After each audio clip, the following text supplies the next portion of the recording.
Di sebuah desa kecil di tepi sungai Brantas, hiduplah seorang gadis cantik bernama Sekar. Ia dikenal karena kecantikannya yang memikat dan sifatnya yang periang. Namun, Sekar memiliki satu kebiasaan buruk yang membuat ibunya khawatir. Ia gemar sekali pulang larut malam. Setiap malam, Sekar selalu beralasan ada acara penting dengan teman-temannya. Padahal, ia hanya ingin menikmati suasana malam di tepi sungai, tempat ia sering bertemu dengan seorang pemuda yang ia taksir. Ibunya sudah berkali-kali menasihati Sekar, mengingatkannya tentang bahaya yang mengintai di kegelapan malam. Namun, Sekar selalu mengabaikan nasihat ibunya. Suatu malam, seperti biasa, Sekar pulang larut malam. Saat ia berjalan sendirian di tepi sungai, tiba-tiba muncul seorang wanita tua renta yang menghalangi jalannya. Wanita itu menatap Sekar dengan tatapan tajam. "Sekar, kenapa kau selalu pulang larut malam? Tidakkah kau tahu bahaya mengintai di kegelapan?" tanya wanita tua itu dengan suara serak. Sekar terkejut dengan kemunculan wanita tua itu. Ia mencoba untuk menghindar, tetapi wanita tua itu terus menghalangi jalannya. "Aku tidak peduli, aku suka pulang malam. Ini urusanku," jawab Sekar dengan nada ketus. Mendengar jawaban Sekar, wanita tua itu tersenyum sinis. "Baiklah, kalau itu maumu. Tapi ingat, setiap pilihan ada konsekuensinya," ucap wanita tua itu. Tiba-tiba, wanita tua itu mengangkat tangannya dan mengarahkan telapak tangannya ke arah Sekar. Seketika, tubuh Sekar terasa panas dan seluruh tubuhnya bergetar hebat. Ia merasakan perubahan yang aneh pada tubuhnya.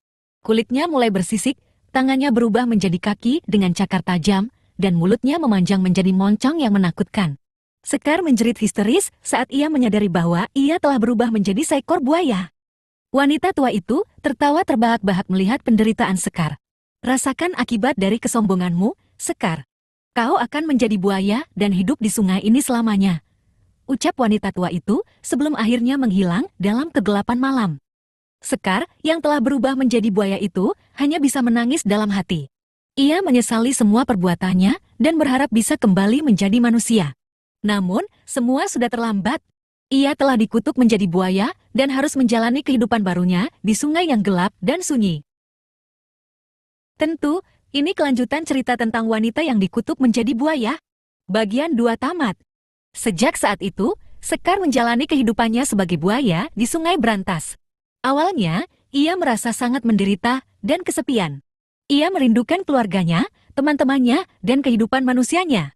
Setiap malam, ia selalu menangis di tepi sungai, berharap ada keajaiban yang bisa mengembalikan dirinya menjadi manusia. Namun, seiring berjalannya waktu, Sekar mulai beradaptasi dengan kehidupan barunya.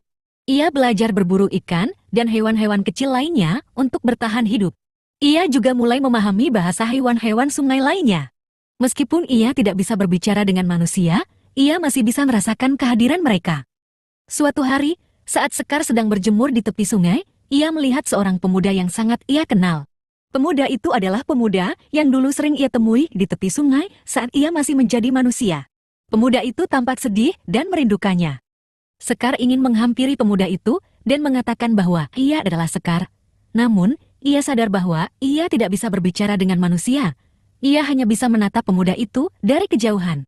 Pemuda itu kemudian duduk di tepi sungai dan mulai memainkan seruling. Nada seruling itu sangat indah dan menyentuh hati Sekar. Ia merasa seperti ada ikatan batin antara dirinya dan pemuda itu. Saat pemuda itu selesai memainkan seruling, ia menatap ke arah Sekar. "Sekar, aku tahu kau ada di sini. Aku merindukanmu," ucap pemuda itu dengan suara lirih. Mendengar ucapan pemuda itu, Sekar tidak bisa menahan air matanya. Ia kemudian memberanikan diri untuk mendekati pemuda itu. Pemuda itu terkejut melihat seekor buaya mendekatinya, namun ia tidak merasa takut. Ia justru merasa ada sesuatu yang istimewa dari buaya itu. "Sekar, apakah itu kamu?" tanya pemuda itu dengan hati-hati. Sekar mengangguk pelan. Pemuda itu kemudian mengulurkan tangannya dan menyentuh kepala Sekar. Seketika, tubuh Sekar terasa hangat dan seluruh tubuhnya bergetar hebat. Ia merasakan perubahan yang aneh pada tubuhnya. Sisik-sisiknya mulai menghilang, kakinya berubah menjadi tangan, dan moncongnya kembali menjadi mulut. Sekar kembali menjadi manusia. Sekar dan pemuda itu saling berpelukan erat. Mereka berdua sangat bahagia bisa bertemu kembali. Pemuda itu kemudian menjelaskan bahwa ia adalah seorang penyihir yang bisa mematahkan kutukan. Ia sudah lama mencari Sekar dan akhirnya menemukannya. Sekar sangat berterima kasih kepada pemuda itu. Ia berjanji tidak akan pernah pulang larut malam lagi dan akan selalu mendengarkan nasihat ibunya. Sejak saat itu, Sekar dan pemuda itu hidup bahagia bersama. Terima kasih sudah menonton, jangan lupa subscribe ya biar nggak ketinggalan video lainnya. Semoga harimu menyenangkan.